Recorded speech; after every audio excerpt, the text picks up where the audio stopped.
Welcome back to What Problem Are You Solving? The best innovation podcast you've seen all year.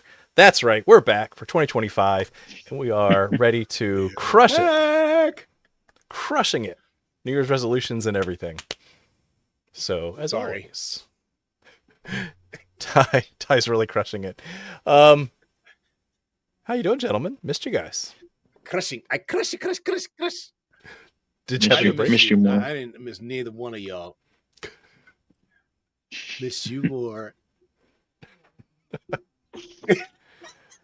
Apparently, it's like depending on how you make the heart depends like what generation you're part of, but we'll figure that out another time. What?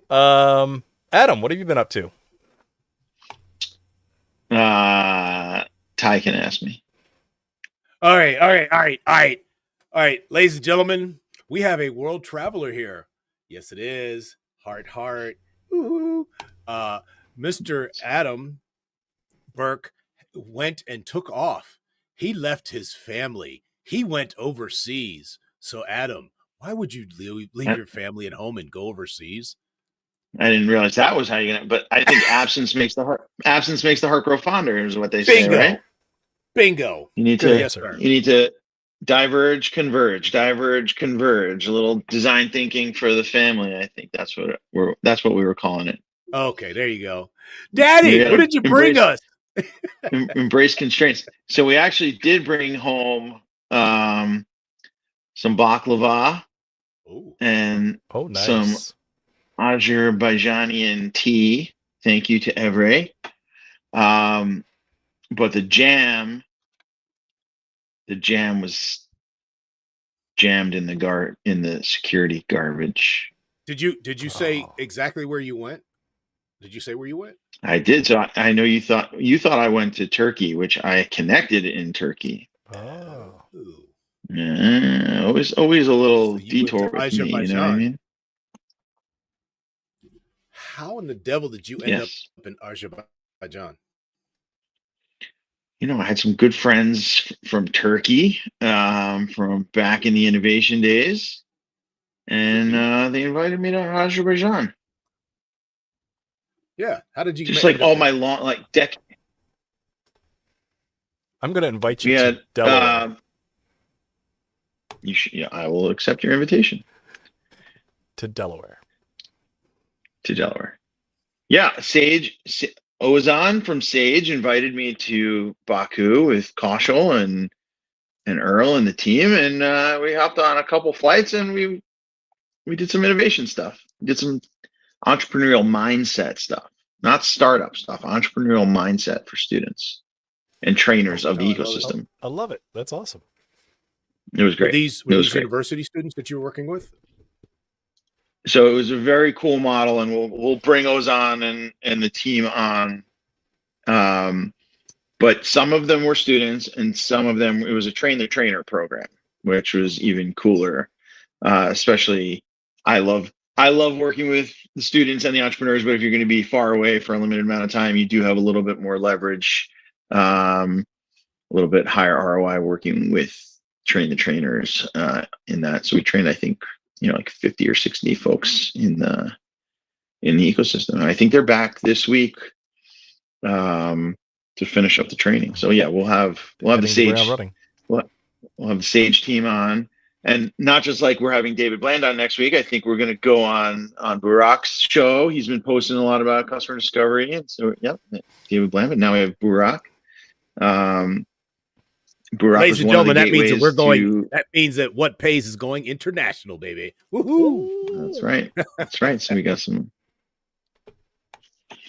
So that's cool. So could you tell us about Sage? I don't know how much I know about it, and I'm sure the audience doesn't really have a lot of background about Sage either. Could you give us a little bit about that?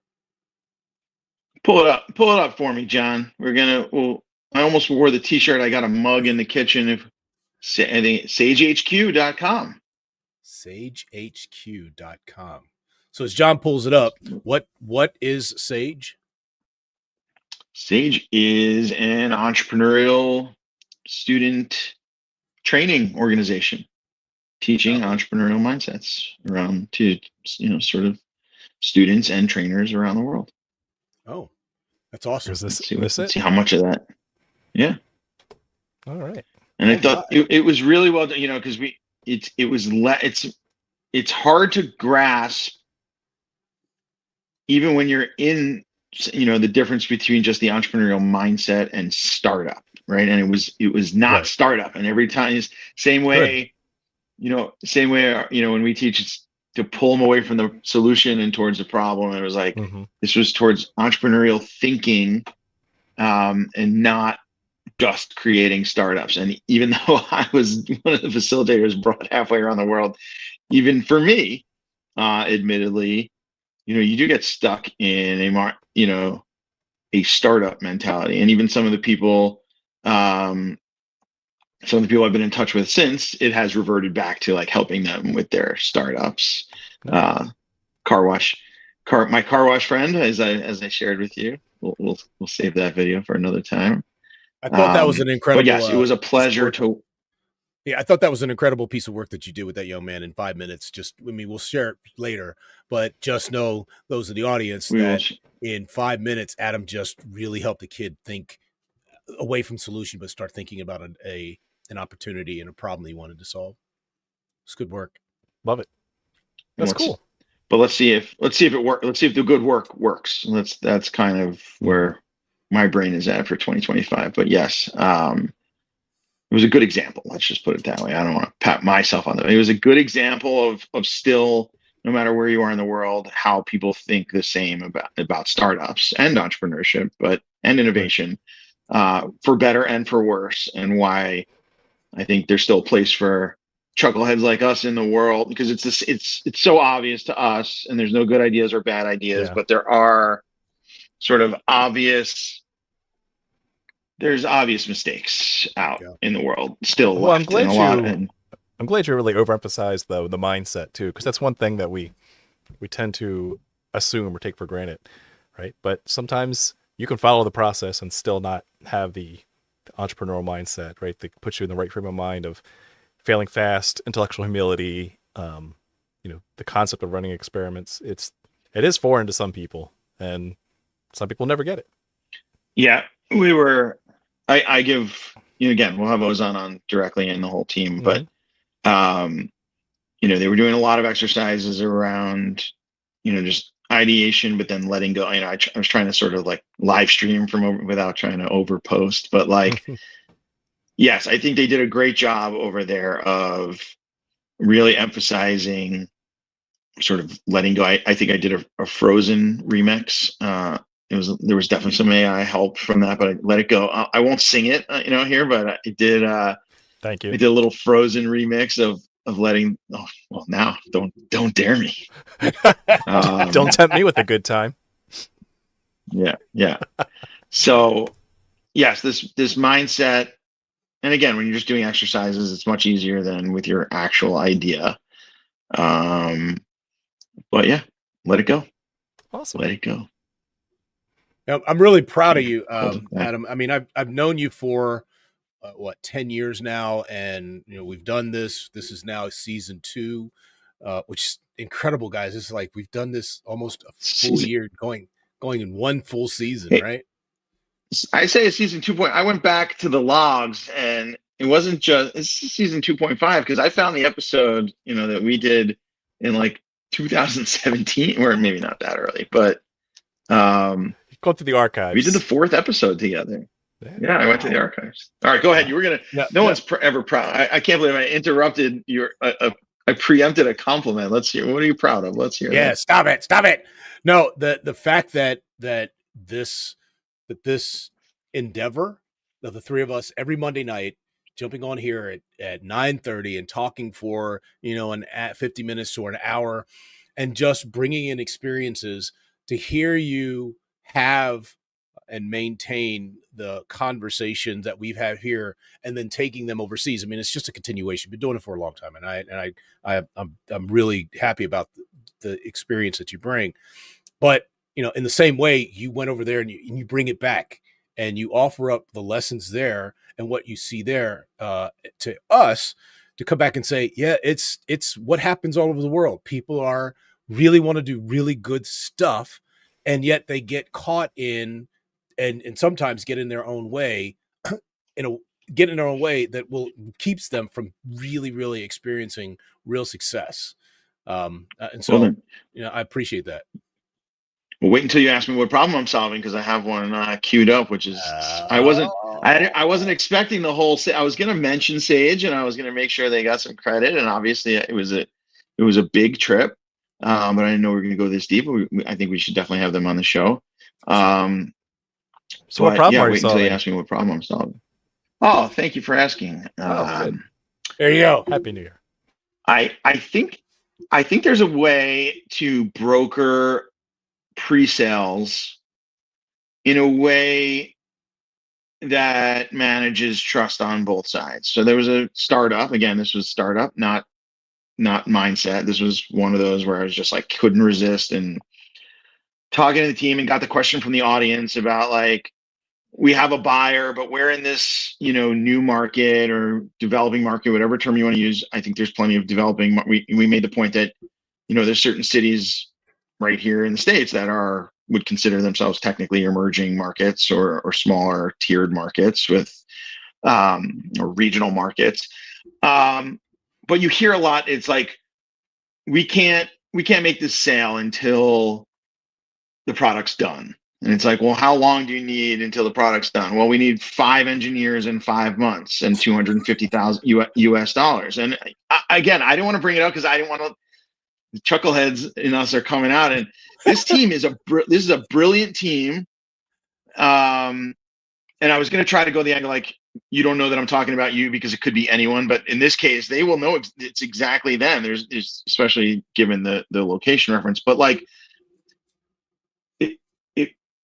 On the other hand, they are building something real. There are specific customers in mind that like are saying like they're doing a good enough job where they have customers who very well may be too slow. Maybe they're not early adopters. Maybe they are fast followers, and where it could be very easy for a group like us to be like, well, just they're not your early adopters, so go find a different beachhead. Or this team is they're engineer.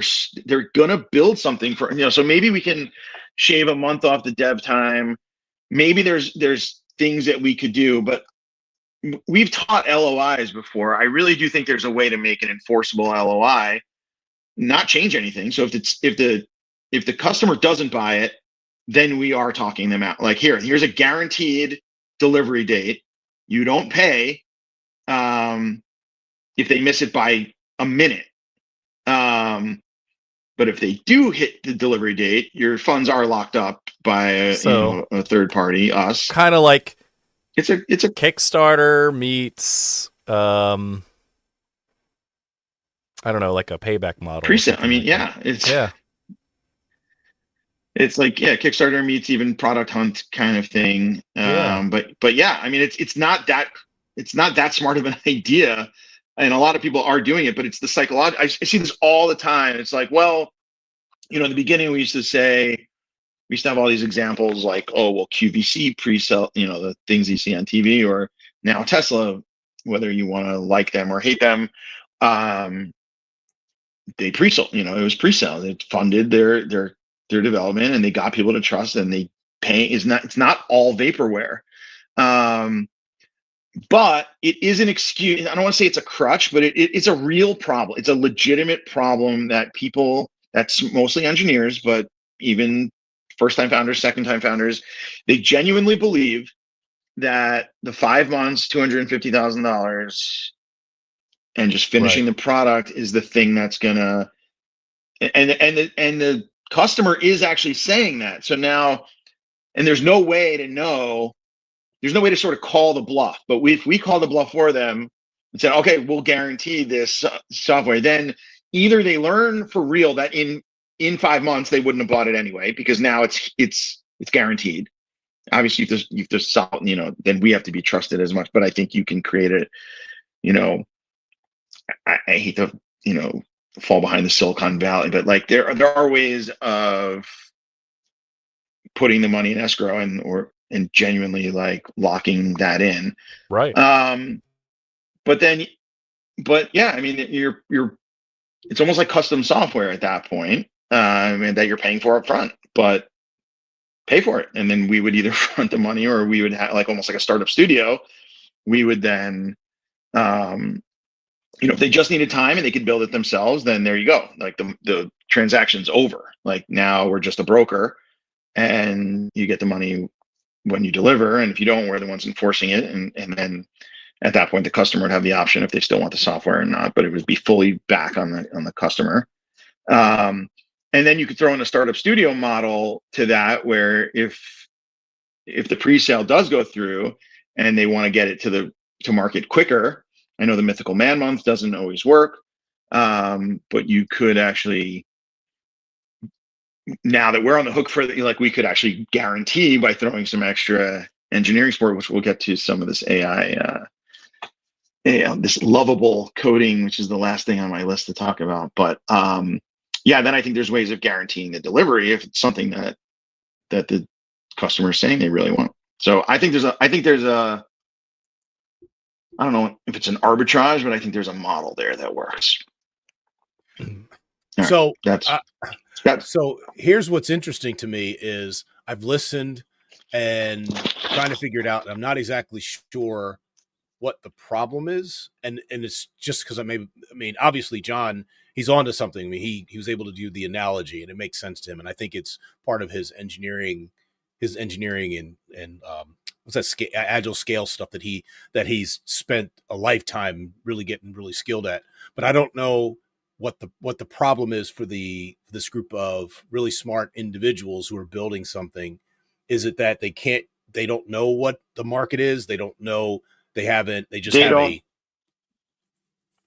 don't trust themselves for pre-sales. They don't believe in the method. They don't believe that their market is mature enough for pre-sales. They don't believe it's a mindset problem that is squarely fixable with a transaction, because it doesn't matter what they believe. As soon as I stop gap and say, I'll take the risk, I'll pre-sell for you. I'll take if the customer is not happy, or if it doesn't get delivered, I will guarantee. Pretend it's 5 months in the future.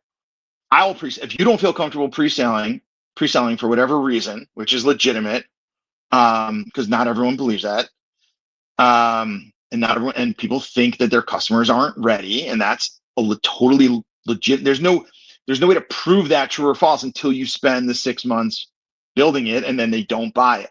But there are ways now of mocking up, spending 2 days, like you see these like movies with the lawyer, and they have 25 lawyers in a room, and there's ways of front loading. We all know that when we do this, it's obvious to us, but it's not obvious to the customer, and it's not obvious to a lot of these teams, not just around the world, here, everywhere. But there is a way of saying, is this what you're ordering?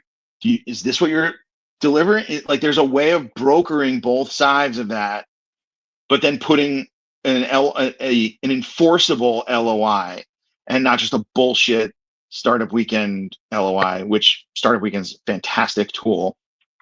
But when Strategyzer talks about strength of evidence, this is just increasing the strength of evidence up front, totally taking any sort of, blah, blah, blah. They don't, I'm not even going to try to pre-sell. Why not? Because they're not don't make that assumption for the customer. If the customer really wants this from you and they're not bullshitting you, sorry, John, it's my one freebie for the year. You've already spent it twice, so we're then, yeah. Then if they don't even have, maybe they only have to put 10% down, or maybe they don't have to put anything down, and we take if the customer, but they really do have to pay if it's delivered. There's no reason any customer would ever agree to it if they weren't willing to pay. And there's no reason they ever would agree to it if they weren't willing to pay for the actual, it's a perfect solution that can be done with 10% down or nothing down at some point when it's just when we can finance the deals ourselves. But these are $100,000 deals in some cases. In some software, they're $25,000. You could fund an entire startup, or get an answer that even if it was built and even if it was guaranteed, they still wouldn't buy it. So either outcome is a win for the startup, for the customer, and for us, if that makes sense. Hey, John, you know what this reminds me of? Requirements. This is what it sounds like. How do you even know? How do these guys know that the customer even wanted that? They just fantasized and built something because they used to sit in that shop or used to be the person who was like, oh my God. It's the trust me bro approach. Yeah. And so I get where you're going with this, Adam, because if this kind of dynamic happens, right? And you're saying, because what I heard was, oh, I don't think they're ready for pre-sales. I don't get that. If you're building something they want, you probably, before you even touched a keyboard, you probably could have sold at least part of the idea to get them to fund some of it. Or you were just and that's like hanging out and heard somebody behind a water cooler like, guess what? I heard them say, man, I wish somebody would solve this, but I never really got any evidence. I just went and just did it. Or like Quincy says here, treat it like the housing market. Put down some good faith money. Right. Yep. Sure. This is interesting. This is an interesting problem, dude.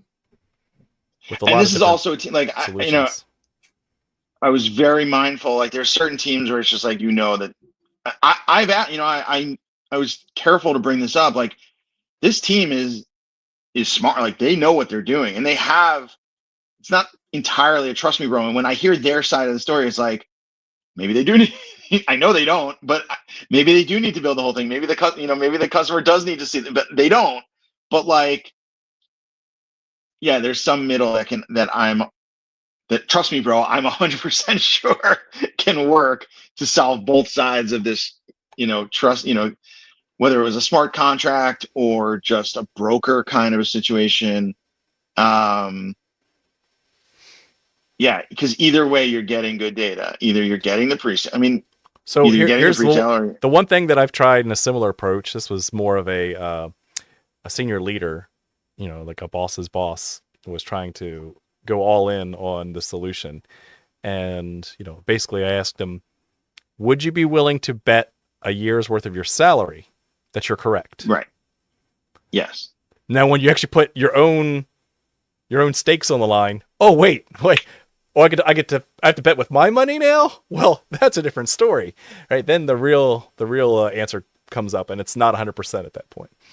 Which is interesting because these guys are inside because they're building it and they but then it always comes up like, well, but we still need that $250,000. It's like, well, what do you need? You need that to good. And you don't get paid. You don't get the $250,000 until this time next year. Go. Right. Exactly. And so that's kind of where it's tied. Right. Yeah. So not only do you get the pre-sale guaranteed, but it was like, well, and this is the one, I made such good friends over there and I want to come back and start and say, so it was like, this was the one point in the document where I pushed back and said, well, you're conflating growth with this customer, so let's focus on this customer. Good. Then if they buy it, not only do you get the pre-sale, but you also get the investment to scale into those 3 new markets that, but you don't need that scale money now. You need the development money now, and you're the ones developing the product. So this should work perfectly. I think you broke Ty. And you did. No, you didn't break me. And Adam, because it's more like we need scale money, but you don't know if the damn thing it works first. You have almost no evidence. But I have a 10-year projection, and we have to hit these numbers. I don't care. But now 2035. Now I'm offended because these guys are great, but it happens. It happens I've heard the story 1,000 times. I'm sure they're great. I mean, it happens in the government where John and I came from, right? And for those in the audience, we think Adam's talking about 6 months. We're talking about I need 5 years worth of funding to do what? The worst one I saw was a 30-year plan. A 30-year plan. Like some of these people that write it, their grandkids aren't going to see the plan. But that's funny too, because eventually we'll get to the topic for tonight. But people are like long-term thinking is actually a good thing, but not not without feedback. Yeah, so it's like it can go both ways. I don't know. But long-term thinking is only as good as its ability to be course corrected based on evidence. I agree. I agree. I agree.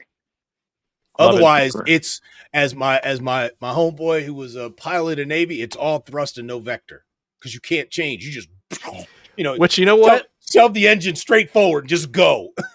Which I think is a great segue into Mhm. tonight's topic. There you go. Adam, I appreciate you, man. You got to appreciate your work you did in Azerbaijan, which is somewhere in the Caucasus Mountains, I think. And a little And I think on the history on the lesson. Caspian Sea, I think Yeah. I can get us all invited there. Oh, Nice. I think so. okay. I just can't pay. I ain't got no money. Rub two nickels together. said- All right. I said invited. And then bringing I said this invited. really great problem. I appreciate that. All right, John. What's the segue, buddy? Well, you want to talk about long-term thinking. It is valuable when you actually have a good vision in mind instead of just going straight to product, right? So there's a balance, as we've talked about enough already today and alluded to in the past. But one thing that came to mind here was a recent post from our good friend and guest of the show, Ash Moira, who posted that too many entrepreneurs make the mistake of rushing up this vision, strategy, and product pyramid and just go right to falling in love with their product. And so one thing that helps to get out of this build cycle is just take a step back. I always like to pull people up and just say, okay, step away from your product for a little bit and think about, here's a little graphic here that goes with this. Using Simon Sinek's model of start with why, and then think about the how and the what, right? What if that was your vision, why you're doing this in the first place? What's going to be so different about the future? So that you can get a plan of attack, a plan of strategy, so that I can actually build a product. And there's dangers of going too far either way, right? Going purely product focus and being 100% sure this is the answer, and also being too far up in the headspace of here's, it's going to be sunshine and rainbows, without having built anything yet. So I'm going to take that opportunity to bounce that off of, I know Ty has thought a lot about what good vision, what good strategy looks like. What inspired you from this? It's post? interesting. So, and this, not only this post, guys, because I wanted to come back in. This was my thought that we come back in for season 2.5. Yes. Right. Beginning of the season 2.5 to talk about all the stuff that we've been thinking about in terms of what problem you're solving. And so when I look at either the circle or the triangle, the why, how, and the what, or the vision, strategy, product, the thing that was interesting to me in terms of this idea of what problem you're solving is that getting to the core of why you're even thinking about this to help drive to getting to a product and coming back and revisiting that around our product that we have, that we talk about every Monday night at 9:30, and then the products that we're helping people with, and how powerful of a question it is for us to ask them. So why are you even doing this? We ask what problem you're solving, right? But I think the more core question that we're asking is, why is it even important? Why does anybody think? Why do you want to build this? Why is this a problem for somebody? I know, John, and you and I, when we were doing the training, we would use Warren Berger's More Beautiful Question. And we would ask them, between that and Hal Gregensen's The Questions Are the Answers, we would ask people to interrogate a problem by only asking why. We give them 12 lines to ask this question to kind of interrogate it. They get to like problem number 5. They go, I have no idea why this is even a problem. And we're like, Right. Exactly, because it's in your head, but you're solving a problem that's in other people's spaces. You've already come to some conclusion why this is important, but you haven't talked to them. You've made an observation. But do you know why people are like, I wish somebody would solve this problem? Is it a money problem? Is it a time problem? Is it an access problem? Is it a communications problem? I don't know. And my sense is that what we're doing, what we've been doing for the last almost now starting year 2.5, is to really help people begin to unpack their why. Right. So before we went on break, we had the young man from Detroit come in that was doing the for those you can go back and listen to that podcast, that particular episode, and he came in and he had won a contest, and it was kind of unfair. Now that I think about it, there was like 7 of us and one of them. He's like, incoming. But I think that what I'm requesting we that scare ahead of next week's guest. I will request that our own. It's already hard enough to get people to volunteer for that spot. So, but yes, I agree with you. So I will. My animated space was, we really asked him to really think about what he was trying to build. I mean, he had a great product, a great idea, but one of the things that I really got down to, and his why I think that we came to was like, and I think Adam, you were really useful, and there's a couple of other guests, and as well as the video that you're going to drop, to say, so what is it? What is your like? Why are you even doing this? And who you should be talking to about solving this problem, and really unpacking that. I think that there's a reason why the circles are interconnected or concentric, is because answering that why question, that why is central to why you're even there. Absolutely. Yeah. And I really agree a lot with Ash here, in the sense of, because I know Ty, you run a lot of strategy workshops. I've run a lot of strategy workshops. And when they ask, like, help us create a vision statement, too often I see, just like engineers and developers like to build a solution, the vision statements for these executives usually tend to be, our vision is we want to be more awesome, right? That it's all about us. It's always the fingers pointing inward, like, look how we are going to be so much better in the future. And that's usually where I stop them, to say, it's got to be inspirational, but it has to be, what is the environment going to look like, that where you've solved so many problems, your office doesn't even need to exist anymore, right? That your product has just taken over the world and made humans more awesome, not you, not put more money in your pocket, right? Your vision is not to turn into a unicorn, right? Your vision is, how is the world going to be better based off of, you solving that problem for some user. So, Yeah.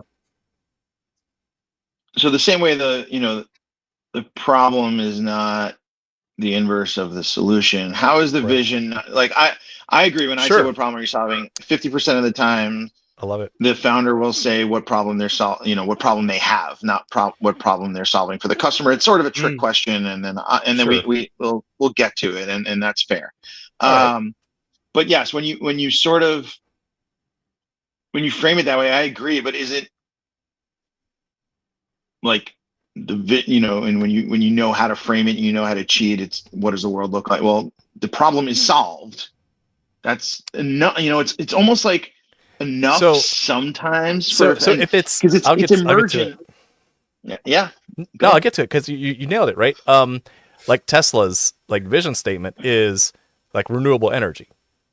It doesn't mean sell more electric cars. It doesn't mean sell more solar panels. It means that we have an infrastructure that is renewable.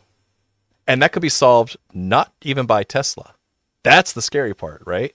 Because your vision is much more about the why, the outcomes, instead of your company being successful. You care. It's so much more altruistic than just, I get paid.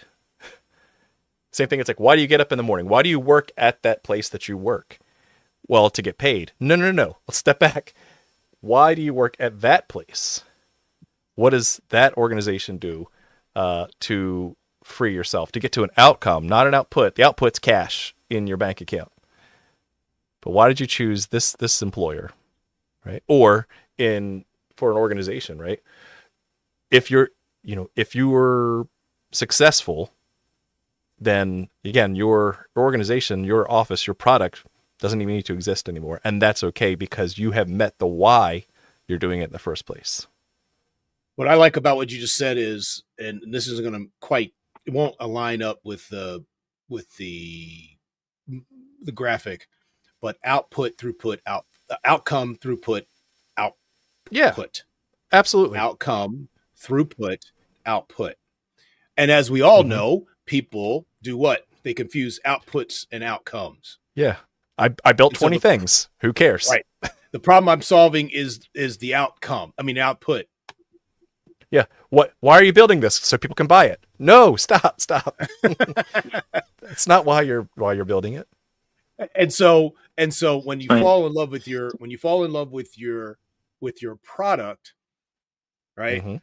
I think what you end up with potentially is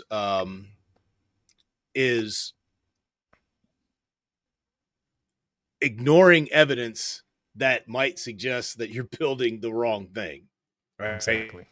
If you switch outputs and outcomes, if you switch Mhm. your what and your why, the how is Yes. pretty easy. But if you switch your what and your why, now you're like, but I did this.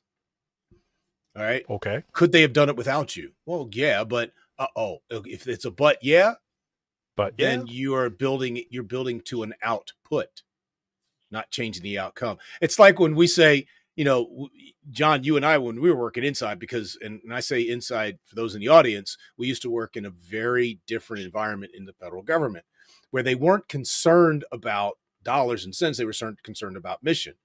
And what we would end up, oh God, I lost my train of thought. But where I was going with this was if you are focusing on the outcomes, you actually could be wasting a lot of time, effort, and money. Sure. And I'm sorry, outputs, not outcomes. Right. Right. Counting widgets. Mm-hmm. Exactly. Counting widgets. I did that, but did it make a difference in somebody's life? I don't know. I don't care. I think you may have a jacked up model in some respects. Mm-hmm. But doesn't what problem are you solving account for that implicitly sometimes in the short term? In the short term, absolutely. Yeah, because that's so I that's still why. get, it's like, Mm-hmm. right. Go ahead. No, I mean, if you think about it, it's like, if you really stress test this, like why is it necessary, right? So is it a culture? I've heard, and I was going to drop it earlier, but there was a good, what's going on? New phone. Who this? I gotta, what is going on? We can hear you. So while he checks that out, yeah, I mean, it's Yeah. much more about not just it's where the microcosm Right, is. I'm back. Good. Where the microcosm is the problem that you're solving with the solution. Now, when we go all the way up to the organization, to the company itself, what is the vision of the company? And that can be solved through multiple products or through multiple services. So, yeah, and they don't have to be all within the company either. Right. All right. So that's where I was going with this. Like, is the function of the vision to align employees? Is it to give them an excuse to step away from the solution and to change, so that I was like, there's customers have multiple problems have multiple solutions, and only when you can sort of that it can be solved different ways. But like, again, where I was going with this, there was Reid Hoffman was on talking about Elon Musk on some guy's podcast. I'll link to it. But it was like talking about the first 500 employees, or talking about alignment, or we can go back to our OKR conversation. It's like, yes, everyone struggles with this. Everyone, startups struggle with it. Big companies struggle with it. And like, yeah, it's like, okay, so what? So what? Why vision, right? So it's like, I agree to focus on outcomes. I agree, to focus on the future. I agree, culture matters and alignment matters, and what are we working on, and do we have the mindset to get away from our first idea? But if so many, like we talk about how the system, there's no broken systems, the system works. Like, if everyone gets vision wrong, like, should we I don't know. It's just what problem are you solving, and did you solve that problem? And then it's like, okay, what happened? If we solved the problem, that's what the world looks like in 10 years. Like, stop asking me like if it's so hard for me to get around this question. It's like, no, it's not about you. It's about this. It's like, well, maybe it's our fault that we're not teaching this right. And it's like, our vision is a world without this problem, a world where the problem got solved. I agree. It's not a vision where we get paid, but Right. our vision is a world where this problem has been So, solved. so our problems, and I think you said there's multiple. How did you say that, Adam? There's everybody has a problem. There's multiple problems and solutions. So something. Customers have multiple. So I've extended it. There used to be a cool meme that used to go around old school when we were young, when we were all young. Customers have multiple problems. Problems have multiple solutions, but then solutions have multiple business models. Business models have multiple channels. You can remix it, but yeah,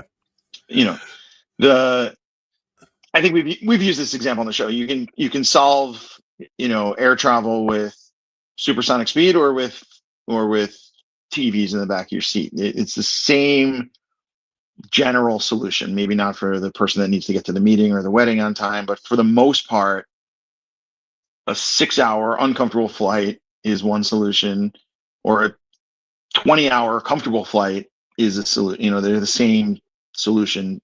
They're different solutions to the same problem. So I'll use that, and I'll go with this in speaking about this idea of what problem you're solving. As a person who believes in the nature of fractal relationships, that there are relationships that some of the stuff that I do would suggest that in a group, in a closed system group, you can study what's going on at a very large level by watching very discreetly what's happening with an individual.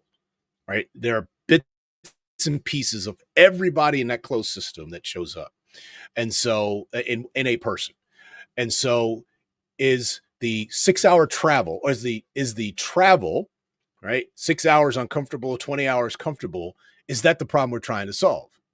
I don't know. Or is it, what are we trying to do once we get to where we need to go? Is it a fractal of the entirety of the experience? I like that. I like the fractal thing, because another example that we used to teach is Ford. Ford's vision is to become a transportation company, not a car company.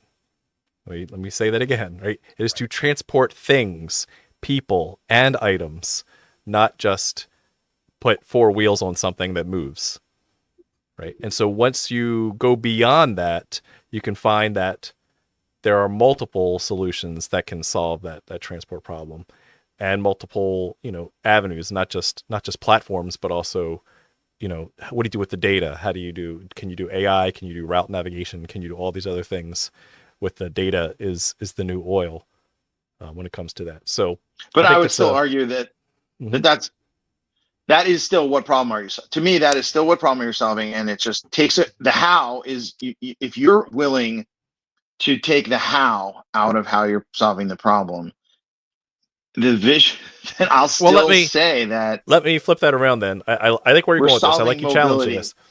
Ty, have you ever been in a scenario, and I think you have, where when we ask people to interrogate their problem was so big that they actually had to break it down, right? And so I think that's the root of Adam's point, is like, it's still a problem, but it's a macro problem that you might need to iterate on smaller problems, smaller deconstructed problems. Which we started with Ash's stuff, which goes back to who are you solving for first? Who are your early adopters? And then so your vision then, I'll still say, is getting through the whole adoption. You're like, all right, so who are you solving for first? I'm solving for these early adopters. Okay, fine. Who are you doing? Next to early adopters, fast followers. So theoretically, you could just say when the laggards have been served, problem solved, vision achieved, and it's not some difficult thing to grasp. It's like, yeah, my vision is to solve the problem through the entire adoption curve, and then and not care about how I do it. It's interesting. That would be my. a long time ago, I went to church with a friend of mine, late friend of mine, and the pastor said, "Man makes God small.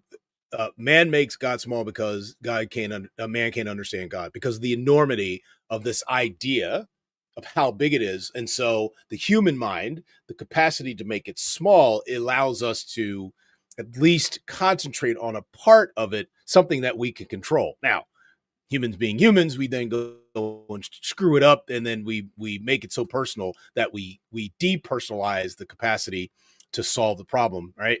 We to really understand what it means, and so um, I take actually, Adam, your counsel very specifically around is it we find those very first early adopters, and maybe that's we get paid a little bit, but maybe it's the proof positive to let us know that we can go to the next level of abstraction, or next level of abstraction above the people who are like, oh my God, I wish somebody would solve this problem because it's a pain in the butt. Cool.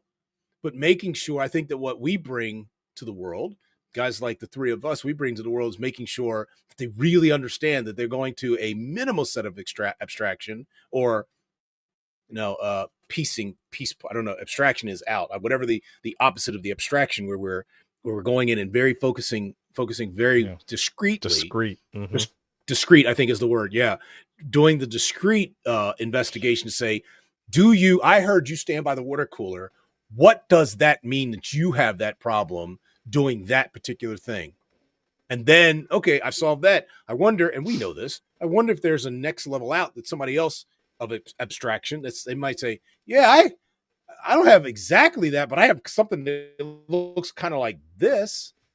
Mm-hmm. And it's also, can you solve? Well, now I learned a lot from them guys. So maybe I can apply it over here too.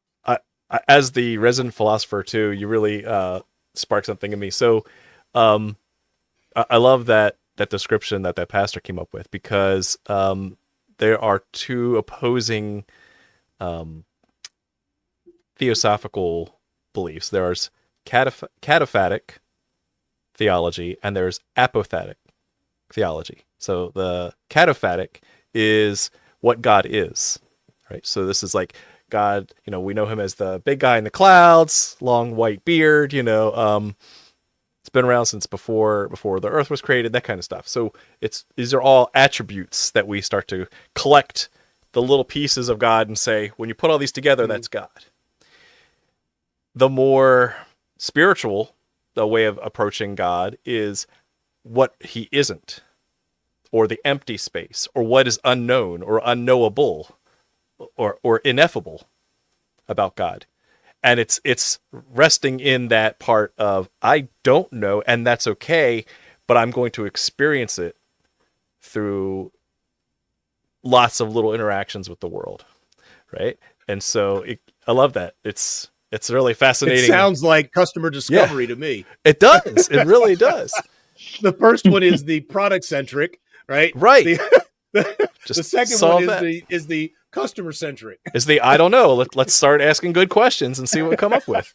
Right? Man, just like Quincy, we went from yes, go please. Just like Quincy said here, is like, can you arrive at your vision? This is just Quincy was right there. Good timing. Can you arrive at your vision for an outcome if you purposefully try to use this lean startup, validate, invalidate hypothesis approach to all of these outcomes? Or is the discovery more neutral in its approach? And the answer is yes, or it could be both. But yeah, I think it's a fascinating way that you can try to, as Adam said, well, if you just break that problem down or that outcome down into small problems and focus on invalidating or invalidating your most important problem first, do your assumptions mapping and start chipping away at it. Yeah, eventually, over time, through enough experimentation, you will validate or invalidate your vision. So this is interesting because I'm somewhere in between the two, right? The first one, discrete, is Newtonian. That's how we got to Newtonian physics, right? You just completely break it down. The other side of that is quantum. I don't know. It could be both and, maybe, or I have no idea. And so I'm going to go through a process of experiencing, because we know in Schrodinger's cat, the cat is both alive and dead, because I don't know. And so I have to continue to experience the opportunity to open it up. Well, he's still alive. I guess he's still alive. He's dead now. What happened? I don't know. Right. And so I'm going back to Sage. I'm sorry. I'm going back to Sage, and the entrepreneurial journey is both Newtonian. Just keep breaking down hypothesis and validation, hypothesis, continue, and going out and like the world and just experiencing like, holy crap, what's going on here? And taking your time and asking questions. I had a conversation with a colleague today who's trying to solve a problem, and she is a no kidding scientist, and everything that she does was like no kidding scientific. And I'm like, cool. Who have you talked to? I literally said, who'd you go and talk to? Well, she said, I know it's like this. And you know us, it's like, can you turn I think to thy nose with some data? And the only way you can do that is to do what? Go out and talk to people. Get out of the building. That's it. Oh, because this is fascinating. Even if you know, you're a data point of one. Exactly. Here's just a single data point. And don't get pissed off when you implement. Yeah. You may think you're the greatest thing. You try to build that damn thing and nothing happens, and people. Exactly. What they say? They say to go. Well, they're stupid. They don't understand how good this is. I'm gonna go find somebody else who likes what I'm doing. Whereas the engineers, why are they using the product like that? That's not why we built it that way. Doesn't matter. Well, we could save that question. We could save that question for our friend in February. Nice. Yes. I love it. Man, that's good. It's good. I'm glad to see you guys. This is give me some energy. Who knows? We could talk. We could go. Those people who are listening, you're coming to a podcast where you thought you're going to learn about entrepreneurship, but you have somebody talking about somebody and atomatic quantum physics and Newtonian physics. Yeah, you know, because it's all related. Day's work. It's all related. That's it. It's a good podcast. I thought you were putting a segue to the Google's quantum compute. Tell us your first reaction to that thing. Bitcoin will be dead. That's the first reaction. That's so funny. And it's funny how that's what all the headlines are. That's what, like, it's probably like the craziest invention in our lifetimes, and the first thing that all the headlines are, and even you, like, oh well, it could crack Bitcoin. That's interesting. I don't know if you saw this, but Sam Altman announced today that he thinks they're within 6 months of agentic AIs. So they're like true Gen AI, which would be interesting. I'm still kind of, since we're on this, I'm still kind of like, is it truly intelligent? Mm-hmm. All right. Or is it just smart? All right, let's pull it together, because it relates right back to the topic of the show. The vision, right, is advanced general intelligence, right? Artificial general intelligence, meaning that it can solve pretty much any problem that you could throw at a human. Okay? So that is the concept is an outcome, right? The vision for OpenAI is to have this the AI for everything, right? The next layer of the onion deeper is, can we define what artificial general intelligence is? And they have, both if you look at some of these interviews with NVIDIA CEO and OpenAI board members, they'll all say that definition of what I said is that basically any test that you could give to a PhD in any field, the computer should be able to solve it. And so by using that definition only, that's how Sam Altman provided his response. So using that one output, that line in the sand, that's where they believe that, in the next 6-12 months that they can achieve that barrier. But does that mean does it thinks? Does that mean that it can reason? Does that mean it can raise a child? Like, of course not, right? There's a lot more behind that. So then you have to ask, what's the next what's the next problem to be solved, right? What's the next vision statement, right? And so that eventually you put enough of these together, you iterate on those outcome statements, and eventually you'll get there. I know this gentleman who's like one of the OGs in artificial intelligence. We're talking literally in like what we consider modern artificial intelligence. He graduated from Drexel in like with a PhD in 1971. Just an old dude. His name's Thomas Kaler. Brilliant dude. They're building this thing where they are combining. How do we talk about this? They're combining artificial intelligence, agentic artificial intelligence, and agentic is it just doesn't follow a line of math. It learns and is recursively developing. Yeah. Not quite generative. It can do its own things. And imagination, the wisdom of the crowd to solve problems. So they're actually working with NATO, for instance, to start thinking about how can we do negotiations? Because not everything that an agentic agent is be able to do is able to do will definitely not what's the word I'm looking for, calculate when you didn't say hi to me when I got up this morning and how that made me feel and what that does for my decision making. It won't happen. You just can't do it, right? How do you quickly integrate human emotion, human's capacity for jealousy, for love, for when will computers love? Exactly. Right. So that I think that's interesting. I don't think that Willow, Google's chip, will be able to do that, although it's closer to that open close is a cat open, is a cat dead, being able to calculate it dead, alive, and somewhere in between all the time. Right. That's what I think. So we've got theology, quantum physics, artificial intelligence. We solved it all tonight. I think we're done. We're done for 2025. I'll see you guys next year. So what's on tap for next week? This should be interesting. Let's talk about next week. You scared everyone away. I need someone. I got a couple more friends from Tech Town. But not next week. So we need one person. We need ground truth. The only difference, we're going to continue with what we did with Matt. Wasn't his fault. It was my fault that we didn't get the interviews up front. I knew that might be the case for the beta test. But I would almost say that we don't do it unless we have the 4 interviews. We don't. I think we've got a week. Yeah, I need one person who's done 4 interviews and is willing to share the interviews, either the audio, transcript, or at least a couple quotes from real interviews before the show, 24 hours before the show. So we're working on that. But if anyone listening knows an entrepreneur who has been doing customer discovery, maybe went through an iCore type program, I know you, Ty, maybe we'll get him on the show. So I want the 4 interviews up front.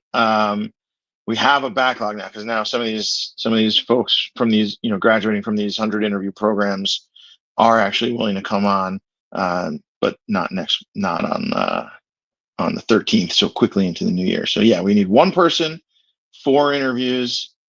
We've got all of our panelists from last week, plus a couple new ones. At some point, we can start splitting into breakout rooms and doing this at scale.